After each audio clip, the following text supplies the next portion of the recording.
The Honourable Member for Kitchener Centre.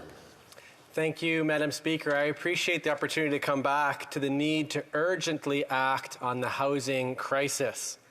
I'd like the Parliamentary Secretary to understand why I'm coming back to this. First of all, because the number of people living unsheltered in my community have tripled in the last 3 years, from just over 300 to over 1,000.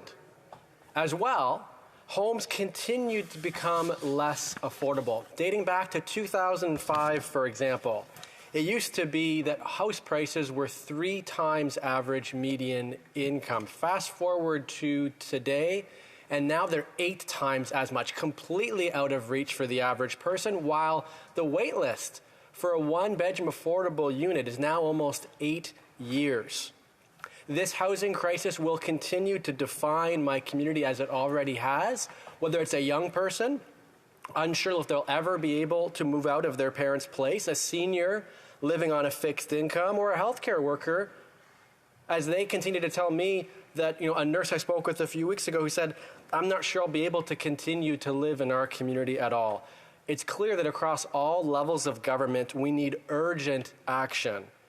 At the federal level, that's both investing at the rates that are required to build the units we need, while also addressing the underlying conditions that have led us to this crisis. Because the fact is, homes should be places for people to live and not commodities for corporate investors to profiteer from. If you're some corporate investor, you want to make a bunch of money, go invest in the stock market, but don't do it on the backs of low-income folks in my community. Multiple studies show that one very reasonable measure that would help is to remove existing tax exemptions by one type of corporate investor, real estate investment trusts. Back in 1996, for example, these REITs didn't own any rental units across the country. Today, it's nearly 200,000. In fact, institutional investors across the country, they don't fully disclose the number of units, but we know it's somewhere between 20 to 30% of purpose-built rental housing stock. In my community and across the country, what we're seeing is these real estate investment trusts buy up affordable units, quickly raise rents, and then make it more difficult for renters to afford a place to call home. These corporate investors are in it not for what they can contribute, but for what they can take out, the largest return possible. So it seems pretty reasonable to tax them appropriately and to invest the funds in affordable housing. That's exactly what a motion I've put forward in this House, Motion 71, would do. When I last raised this motion with the Minister of Housing, the reply I got is that the governing party needs to study it more. Well, the good news is that the studies have already been done. It was done by the Office of the Federal Housing Advocate, and recommended by them. There was another study by the Shift in their directives. Locally in my community, a study done by the Social Development Centre of Waterloo Region, and as a result, groups across the country, from Citizens for Public Justice, Canada Without Poverty, the alternative federal budget being proposed by the Canadian Centre for Policy Alternatives, the National Right to Housing Network, all of which are making this same recommendation to remove this tax exemption from real estate investment trusts, and in the words of the motion, to then put the funds towards affordable units. And so my question is, knowing that the studies have already been done, knowing that civil society is recommending this change, will it be in the fall economic statement tomorrow? And if not, why not? Honourable Parliamentary Secretary to the Minister of Housing, Diversity and Inclusion. Merci, Madame la Présidente. Thank you, Madam Speaker. It is always a pleasure to hear from other parties in the House who agree with us on the need to increase the number of housing units available and also increase affordability. This is something that all levels of government, the private sector, the not-for-profit sector as well, must be involved in to be able to make housing more affordable. There are too many people in Canada who are having a hard time paying for housing. They have a hard time finding housing that meets their needs and that provides the dignity of having a safe and affordable roof over their heads. There is just not enough supply to meet demand.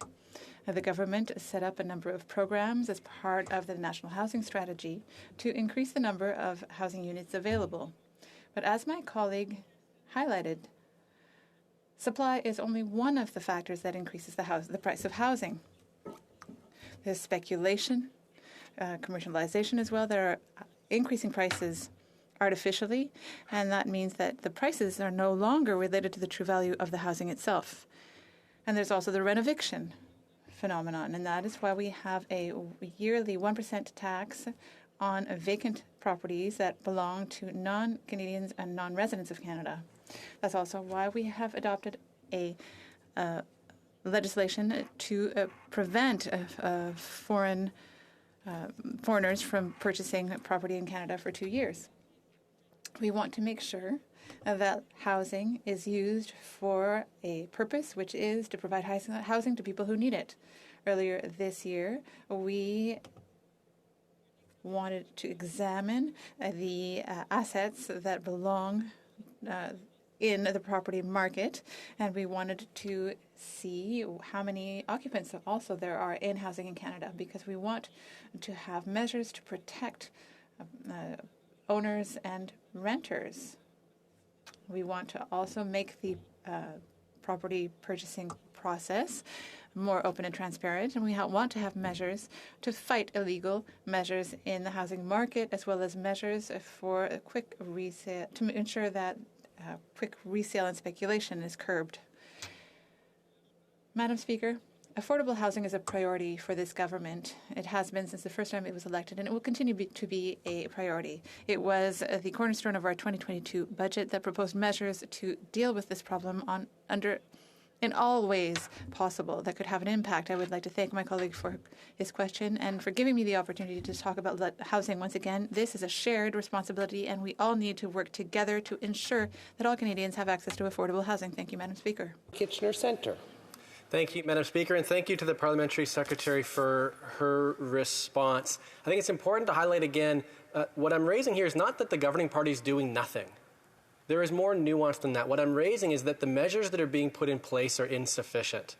Again, I'll highlight, in my community, the number of people living unsheltered has tripled in the last 3 years, and so it's clear that more needs to be done.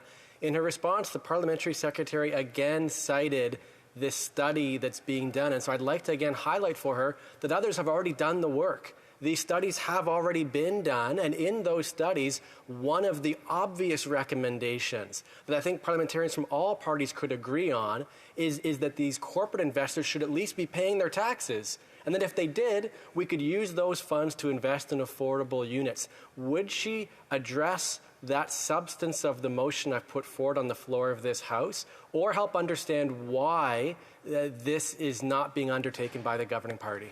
Honourable Parliamentary Secretary. Merci, Madame la Présidente. Thank you, Madam Speaker. I thank my colleague for having repeated the fact that, yes, we do need to do more. That's exactly what we have committed to do. We are committed to take more action to make housing more affordable. The plans that we announced in the spring budget acknowledge the complexity of the problem by attacking it from many angles. We are going to increase supply. We are going to tackle financialization and speculation in the housing sector, and then some.